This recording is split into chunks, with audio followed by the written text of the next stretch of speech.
নমস্কার, ওঙ্কার বাংলায় আপনাদের সকলকে স্বাগত জানাচ্ছি। এই সময় অত্যন্ত গুরুত্বপূর্ণ খবরের দিকে নজর রাখার সময়, কারণ এখন সময় নগর মহানগরের।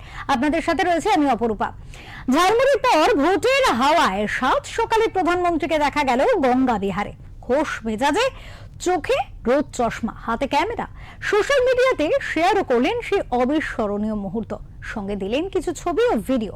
বললেন, গঙ্গা বাংলার আত্মার মধ্য দিয়ে বয়ে চলে। তার দিব্য জলধারা এক সমগ্র সভ্যতার শাশ্বত চেতনা বহন করে। শুক্রবার সকালে নরেন্দ্র মোদীর এই গঙ্গা বিহারে ঢেউ তুলল বাংলার ভোটে। ঝালমুড়ি ভিজিয়ে দ্বিতীয় দফা ভোটের আগে কার্যত তা ঘূর্ণি হয়ে দাঁড়ালো বাঙালির ভোট দরজায়। কিন্তু মোদীর এই প্রমোদ বিহারের পিছনে শুধুই কি বঙ্গ ভোট, নাকি জাতীয় রাজনীতির আরেক সুখের হাওয়া? কারণ শুক্রবার সকালে আম আদমি পার্টির 10 সাংসদ নিয়ে বিজেপিতে যোগ দিতে এগিয়ে এলে দলের রাজ্যসভার সাংসদ রাঘব চাড্ডা। খুশির হাওয়া কি এখান থেকেই এলো? কি জানি রাজনীতিতে কিনা সম্ভব, আমরা এরই ছানবিনে আসবো।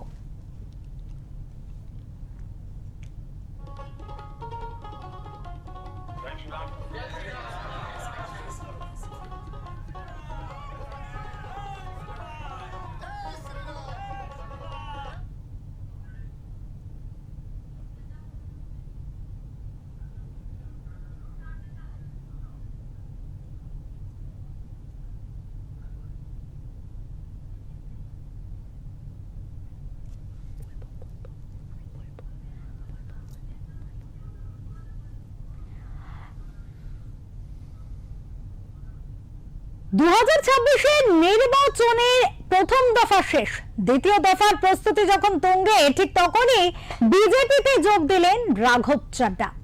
রাজ্যসভার বড় সংখ্যক সাংসদকে সঙ্গে নিয়ে আপ ছাড়লেন তিনি। অরবিন্দ কেজরিওয়ালের আম আদমি পার্টিতে এবার তার মানে বড় সড় ধস। শুক্রবার রাজ্যসভার সাংসদ রাঘব চাড্ডা, সন্দীপ পাঠক এবং অশোক মিত্তল আপ ত্যাগ করে আনুষ্ঠানিকভাবে যোগ দিলেন ভারতীয় জনতা পার্টিতে। শুক্রবার দিল্লিতে এক সাংবাদিক বৈঠকে রাঘব চাড্ডা ঘোষণাও করেন, রাজ্যসভায় আপের 2/3 সাংসদ সংবিধানের নিয়ম মেনে বিজেপির সঙ্গে যুক্ত হওয়ার সিদ্ধান্ত নিয়েছেন। স্বাভাবিকভাবেই এই যে নরেন্দ্র মোদী তিনি যখন বঙ্গে এসে প্রমোদ ভ্রমণ করছেন, তখন এখানে বিজেপিতে যোগ দিচ্ছেন রাঘব চাড্ডা। তাহলে কি কোথাও সুখের হাওয়া এখানেই বইছিল? স্বাভাবিকভাবেই কিন্তু এ বিষয়ে একাধিক প্রশ্ন আসে এবং সেই প্রশ্নের উত্তর খুঁজতে আমরা চলে যাব ওঙ্কার বাংলার এডিটর ইন চিফ বিপ্লব দাসের কাছে। আমরা আসবো দাদার কাছে এবং এই বিষয়ে প্রথমেই শুরু করব দাদা, রাজনৈতিক দিকটা নিয়ে একটু যদি শুরু করি। প্রথম দফার ভোট নির্বাচন সদ্য সমাপ্ত, দ্বিতীয় দফার নির্বাচনের জন্য দলগুলি প্রস্তুতি করছে, যখন একের পর এক জনসভাও হচ্ছে এবং যেমনটা জানা যাচ্ছে 26-27 তারিখ মমতা বন্দ্যোপাধ্যায়ের হয়ে প্রচারে আসছেন বাংলায় অরবিন্দ কেজরিওয়াল। আর সেখানেই অন্যদিকে দেখা যাচ্ছে রাঘব চাড্ডা আপের একটা বড় সড়ো পরিমাণের সাংসদদের নিয়ে তিনি যোগ দিলেন বিজেপিতে। এর পিছনের যে রাজনৈতিক সমীকরণ, প্রথমে সেই সমীকরণটা একটু বোঝার চেষ্টা করব। হ্যাঁ অপরূপা, আজকে সকালটা নরেন্দ্র মোদী কলকাতায় ছিলেন। গতকাল রাতে লোকভবনে তিনি ছিলেন, অর্থাৎ যেখানে রাজভবন আমরা আগে বলতাম সেটা লোকভবন নাম হয়েছে। নির্বাচনী প্রচারে কিন্তু তিনি ছিলেন। শুধু তাই নয়, নরেন্দ্র মোদী আর স্বরাষ্ট্রমন্ত্রী অমিত শাহ অর্থাৎ বিজেপির 2 হেভিওয়েট নেতা কলকাতায় রাত্রি যাপন করছেন। আর দিল্লিতে দেখলাম যে রাঘব চাড্ডা আপের 1/3 সাংসদকে নিয়ে তিনি সরাসরি বিজেপিতে যোগ দিলেন। অর্থাৎ 10 জন সাংসদ ছিল আপের, রাজ্যসভার সাংসদ। সেই 10 জনকে মধ্যে 7 জনকে নিয়ে তিনি, রাজ্যসভার যে 7 জনকে নিয়ে তিনি সরাসরি বিজেপিতে যোগদান করলেন। তো এই সময়ে মোদী কি করছেন? নরেন্দ্র মোদী প্রমোদ ভ্রমণ করছেন।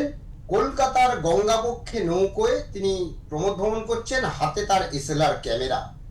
তো সেই খবরটা, যে প্রমোদ ভ্রমণের পরেই যখন এই খবরটা, ফলে দিল্লি আর কলকাতা অর্থাৎ বাংলা এবং কলকাতার রাজনীতির অর্থাৎ জাতীয় এবং রাজ্য রাজনীতি, বঙ্গের রাজ্য রাজনীতি কোথাও ভোটের সময় মিলেমিশে একাকার হয়ে গেল এবং এক ঢিলে দুটি পাখি মারলেন অমিত শাহ এবং নরেন্দ্র মোদী, এই বঙ্গে বসে, বাংলায় বসে, কলকাতায় বসে। তা এবারে যদি একটু দেখি যে আগামী 26 এবং 27 তারিখ দ্বিতীয় পর্বে 29 তারিখে যে 29 এপ্রিল যে আমাদের দ্বিতীয় দফার যে নির্বাচন, সেই দ্বিতীয় দফার নির্বাচনে রয়েছে। তো তার আগে অর্থাৎ 27 তারিখ সন্ধ্যে 6টা পর্যন্ত নির্বাচনী প্রচার পর্ব শেষ হবে।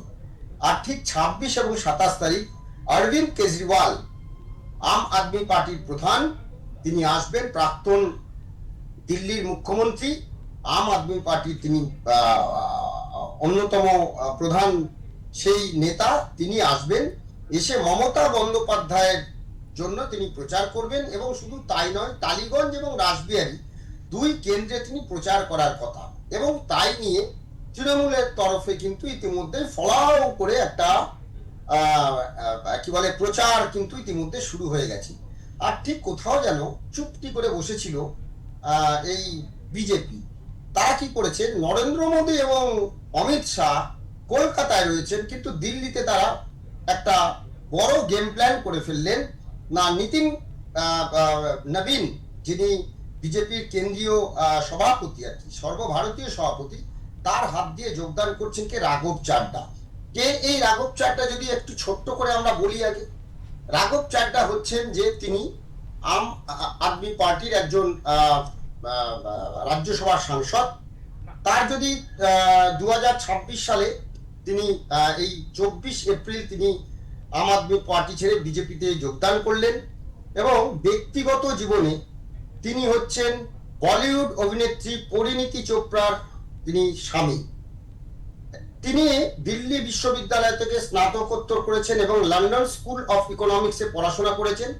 রাজনীতিতে আসার আগে তিনি অ্যাকাউন্টিং পেশায় যুক্ত ছিলেন এবং তিনি অতীতে দিল্লি জল বোর্ডের ভাইস চেয়ারম্যান ছিলেন। পাঞ্জাব সরকারের উপদেষ্টা কমিটির চেয়ারম্যান হিসেবেও তিনি দায়িত্ব পালন করেছেন।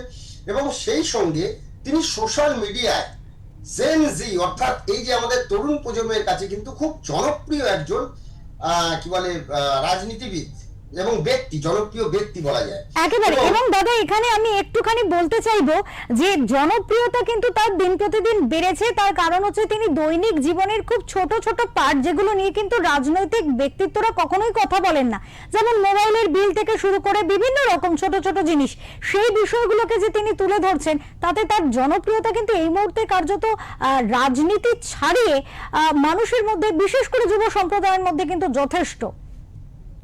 একদম একদম, এইখানটাতেই তো বিজেপির সঙ্গে তার সংঘাত হয়েছিল। বিজেপির সঙ্গে তার সংঘাতের কারণ হচ্ছে যে তিনি নাকি যে সমস্ত বিষয় সংসদে তোলেন সেগুলো মোদির বিরুদ্ধে তিনি কোনো কথা বলেন না। ফলে তার বিরুদ্ধে একটা অভিযোগ ছিল যে তিনি যে সমস্ত বিষয়গুলো সংসদে তোলেন সেগুলো আর কি রাজনীতির সঙ্গে কোনো সম্পর্কিত নয়। কিন্তু চাড্ডার বক্তব্য যে তিনি যে বিষয়গুলো তোলেন সেগুলো কিন্তু সাধারণ মানুষের সঙ্গে সম্পর্কিত। এইটা নিয়ে কিন্তু তার সঙ্গে মতপার্থক্য হয়। তারপরে তাকে যে ওখানকার ডেপুটি লিডার ছিলেন আর কি, আপের সংসদের ডেপুটি লিডার ছিলেন রাজ্যসভায়, সেই পদ থেকে তাকে সরানো হয়। তারপরে তার যে জেড ক্যাটাগরি সিকিউরিটি ছিল পাঞ্জাব সরকার সেটা তুলে নেয় তার কাছ থেকে। তখন থেকেই কিন্তু তার সঙ্গে এই মানে যে সংঘাতটা শুরু হয়।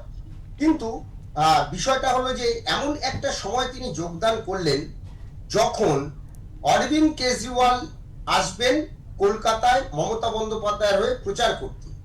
আর ঠিক তখন রাঘব চাড্ডা 1/3 সাংসদ নিয়ে যোগদান করলেন বিজেপিতে।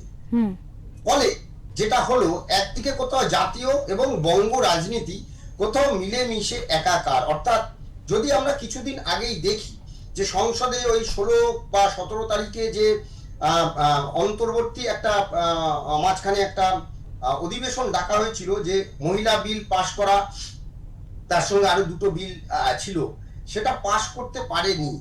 তাতে কিন্তু বিজেপির যতটা না ক্ষতি হয়েছিল, আজকে এই যে সাংসদ 7 জন সাংসদ, যাদের মধ্যে আমি নামটা বলে দিই, রয়েছেন হচ্ছে হরভজন সিং ক্রিকেটার, প্রাক্তন ক্রিকেটার, স্বাতি মালিওয়াল, রাজিন্দর গুপ্তা, বিক্রমজিৎ সিং, অশোক মিত্তাল, সন্দীপ পাঠক, এই 6 জন সঙ্গে হচ্ছে রাঘব চাড্ডা, অর্থাৎ 1/3 নিয়ে আসার ফলে এই যে দল একটা হয় না, মানে সংসদে যখন আসতে হয় 1/3 সাংসদ নিয়ে এলে তিনি ওই দল বিরোধী যে ব্যাপারটা আর কি সেটা থেকে তিনি মুক্ত হন আর কি। মুক্ত হয়ে যান, ফলে একদম।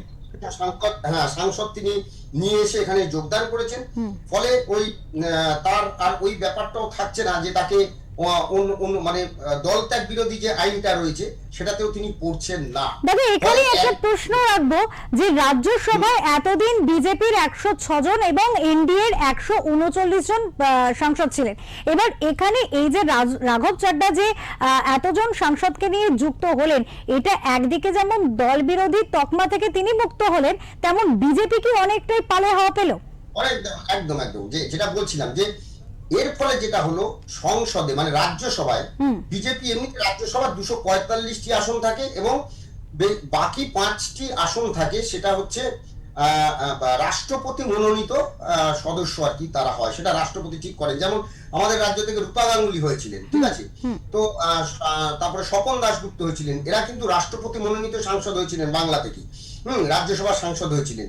তো এই যে মোট 250, তার যে ম্যাজিক ফিগার হচ্ছে 126 জন হতে হয়।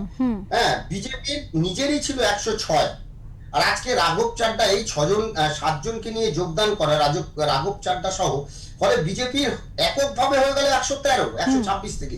কিন্তু যদি এনডিএ দেখা যায়, এনডিএ বিজেপি প্লাস তাদের যে সহযোগী দল ন্যাশনাল ডেমোক্রেটিক অ্যালায়েন্স যেটা বিজেপি, সেখানে 139 জন ছিল। এই 7 জন যোগ দেওয়ার ফলে 146 জন সাংসদ হয়ে গেল। অর্থাৎ এই যে যেটা বলছিলাম কিছুক্ষণ আগে, যে এই যে মহিলা বিল নিয়ে যেটা হচ্ছিল যে পাশ হলো না, কিন্তু বিজেপি কিন্তু চুপ করে বসে নেই, ওদের খেলা কিন্তু চলছে। কারণ 24x7 এই যে রাজনীতিটা তারা করে না, হ্যাঁ, 2019 সালের লোকসভা নির্বাচনের কিভাবে তাদের জয় করতে হবে এখন থেকে সেই কাজ কিন্তু শুরু হয়ে গেছে। তাই ওই যেটা বলছিলাম, সকালের যে ভ্রমণ নরেন্দ্র মোদী নৌপথে ভ্রমণ করছেন, গঙ্গা বক্ষে তিনি দেখছেন কলকাতার গঙ্গা। কোন প্রধানমন্ত্রী এরকম ভ্রমণ করেছেন কিনা জানি না, কিন্তু আমাদের চোখে সত্যি দেখা এটা যে একজন প্রধানমন্ত্রী গঙ্গায় নৌপথে যাচ্ছেন, এবং শুধু তাই নয়, তিনি এসএলআর ক্যামেরায় ছবি তুলছেন, সেই ছবি তিনি এক্স হ্যান্ডেলে পোস্টও করেছেন। তো একদিকে ঝালমুড়ি খেলো কিছুদিন আগে, ঝালমুড়ি নিয়ে তো আমরা দেখলাম কি রাজনীতি হলো। আজকে একদিকে প্রমোদ ভ্রমণ, এই প্রমোদ ভ্রমণের পেছনে যে তার এই যে একটা পরিকল্পনা ছিল যে রাঘব চাড্ডাকে দলে নিয়ে এসে পুরো বলা যায় আপ তো প্রায় ভেঙেই যাবে, মানে রাজ্যসভায় তো 3 জন আর রইলো, 10 জনের মধ্যে 7 জন চলে এসেছে। তো এইখানটাতেই প্রশ্ন যে মানে আপ অর্থাৎ আম আদমি পার্টি গ্রহণযোগ্যতা নিয়ে প্রশ্ন উঠবে এবার ভারতবর্ষে। আর এই যে মমতা বন্দ্যোপাধ্যায় বা তৃণমূল এই যে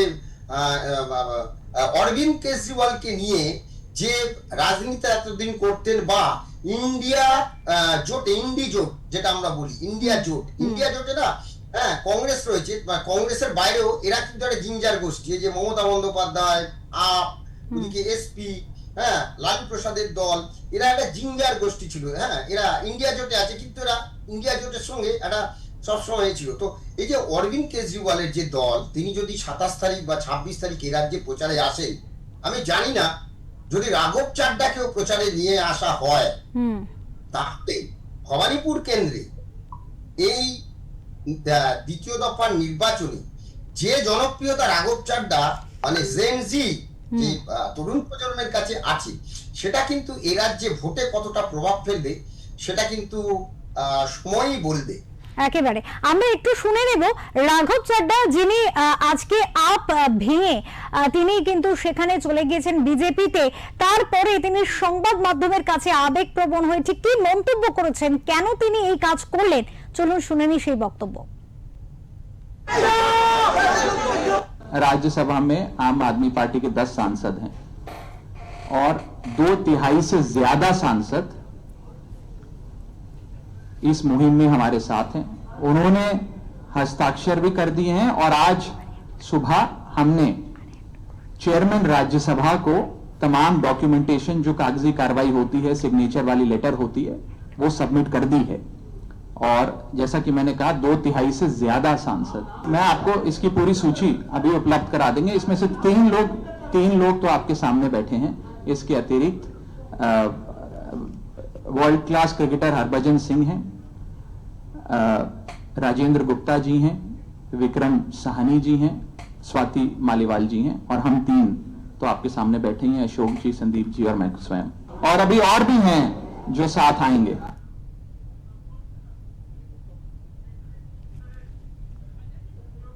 আমরা আবারও ফিরবো দাদার কাছে। এবং দাদা, যেমনটা তিনি বললেন যে তিনি জনসাধারণের জন্য কাজ করতে চান, সাধারণ মানুষের জন্য কাজ করতে চান। তিনি কোথাও গিয়ে তার বক্তব্য যে আপ শুধুমাত্রই নিজের স্বার্থ দেখছিল, সে কারণে তিনি কোথাও গিয়ে নিজের জায়গাটা বুঝে উঠতে পারছিলেন না, সে কারণেই তিনি মানুষের সাথে কাজ করতে, মানুষের কাছে আসতে বিজেপিতে যোগ দিয়েছেন। পাশাপাশি আরো একটা বিষয় নিয়ে প্রশ্ন রাখবো যে আজকে যে প্রধানমন্ত্রী নরেন্দ্র মোদী আজকে তিনি গঙ্গা বক্ষে ভ্রমণ করলেন, 29 তারিখ যে জায়গায় আজকে দ্বিতীয় দফার নির্বাচন হতে চলেছে, কোথাও গিয়ে কি বাংলার সাথে একাত্ম বোধের যে তার চেষ্টা বা বক্তব্য, সেটা কি আর একবার ছুঁয়ে যেতে চাইলেন? ঝালমুড়ি যেরকম যে বাংলার যদি খাদ্যরসিক বাঙালির একটা সংস্কৃতির অন্যতম একটা জিনিস হচ্ছে যে খাদ্যরসিক বাঙালি, সেটা হচ্ছে ঝালমুড়ি। তো ঝালমুড়ি কিন্তু সবাই বানাতে পারে না। এই ঝালমুড়ি এখন আমরা যদি অন্যান্য রাজ্যেও যাই, আমরা ঝালমুড়ি খাই, কিন্তু এই বাংলার ঝালমুড়িটা একটু অন্য রকম আর কি, ঠিক আছে? কারণ এখানে যেভাবে তৈরি হয় সবাই সেইটা তৈরি করতে পারে না। তাই নরেন্দ্র মোদী ঝালমুড়ি খাওয়ার পরে কিন্তু একটা কথা বলেছিলেন, কালকেও বলেছেন তিনি, যে আমি ঝালমুড়ির যে ঝালটা অন্যের ঝাল লেগেছে।